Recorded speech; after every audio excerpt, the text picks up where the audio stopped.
যা বর্ণনা করতে গেলে অনেক সময় লেগে যায়, হাতে সেই সময় নেই। কিন্তু আজকে আমাদের পরিকল্পনা করতে হবে, আমাদেরকে সংঘবদ্ধ হতে হবে।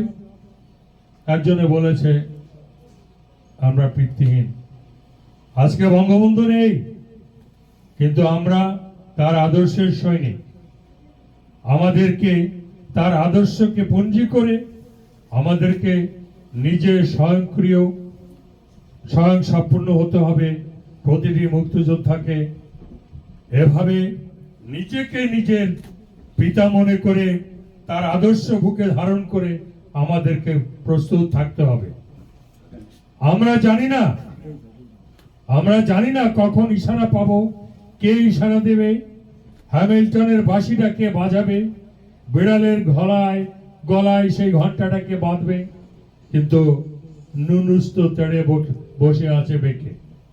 কেউ একজন বলছিল, ফুয়াদ বলেছে যে আমাদের হিস্ট্রি, এটা আমি সেদিনও বলেছি, দ্য বার্থ অফ বাংলাদেশ, জন্মলগ্ন বাংলাদেশের ইতিহাস আমাদের পাঠশালায়, কলেজে প্রথম শ্রেণী থেকে যদি ইন্টারমিডিয়েট পর্যন্ত প্রতিটি ছাত্র ছাত্রীকে বাধ্যতামূলক পড়ানো হতো বঙ্গবন্ধু কে, মুক্তিযুদ্ধ কি, কিভাবে 30 লক্ষ শহীদ হয়েছে, কারা বুদ্ধিজীবীদেরকে হত্যা করেছে, কারা হলে হোস্টেলের মেয়েদেরকে ধরে ধরে পাঞ্জাবি ক্যাম্পে দিয়ে আসছে, এই ইতিহাস যদি তারা জানতো, এই ইতিহাস যদি তাদের মাথায় থাকতো, তাহলে কোনোদিন বঙ্গবন্ধুর ছবিতে প্রস্তাব করা তো দূরের কথা, আজকে এই প্রজন্ম রাস্তায় বেরোতে সাহস করতো না।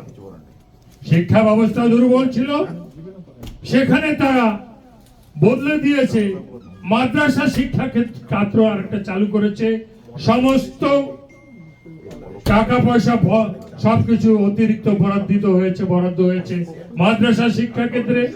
কওমি বানিয়েছে, আলেয়া বানিয়েছে, মসজিদ বানিয়েছে, নামাজ পড়ে মোনাজাত করে ইমাম সাহেবরা বলে, ইয়া আল্লাহ, হাসিনার মতো ফেরাউন থেকে আমাদেরকে রক্ষা করো। তাহলে আপনি 560টা মসজিদ বানিয়ে কি কাজ করলেন?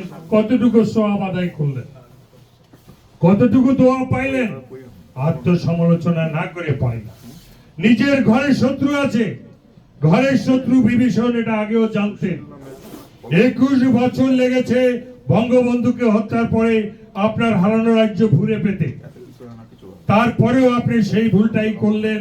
এই জামাতিদেরকে, এই বিজম্বাদেরকে আপনি লেলে পুলে বড় করেছেন, এদেরকে ছাত্রলীগ নামদারি শিবির লীগ বানিয়েছেন, যারা আজকে এই স্তম্ভ দাঁড় করিয়েছে। আপনি জানতেন সারা বিশ্ব থেকে খয়রাত, জাকাত, ফিতরা, হালুয়া, রুটি, তাবারক সবকিছু জামাতের ফান্ডে যায়। বিশ্বের বিভিন্ন জায়গা থেকে ইকনা, মুনা, এদের থেকে সমস্ত টাকা পয়সা তাদের ফান্ডে যায়। সুতরাং ওদের অর্থের অভাব নাই। এখন আবার তারা শুরু করেছে চাঁদাবাজি, প্রচুর কোটি কোটি টাকা তারা চাঁদা উত্তোলন করছে। সুতরাং অস্ত্র কিনতে ওদের পেয়ারে পাকিস্তান থেকে অস্ত্র চালান আসছে, খাদ্যশস্য আমদানির নাম করে জাহাজের ভিতরে, সামনে মুরগির খাবার, কবুতরের খাবার, পিছনে অস্ত্রের ভান্ডার।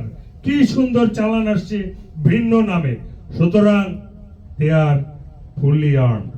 সুতরাং বন্ধু মুক্তিযোদ্ধাগণ, আমাদের জীবনের শেষ ছায়ান্নে এসে, শেষ প্রান্তে এসে তোমরা এখন মনস্থির করো, কাদেরকে শিক্ষা দেব, কাদেরকে প্রশিক্ষণ দেব, কাদেরকে নিয়ে আবার বাংলার মাটিতে ঝাঁপিয়ে পড়ব এই হায়নাদেরকে বলি দেওয়ার জন্য। এছাড়া আমাদের আর কোনো পথ নেই। আমরা তো মরেছি, তবে আবার মেরে মরি চলো।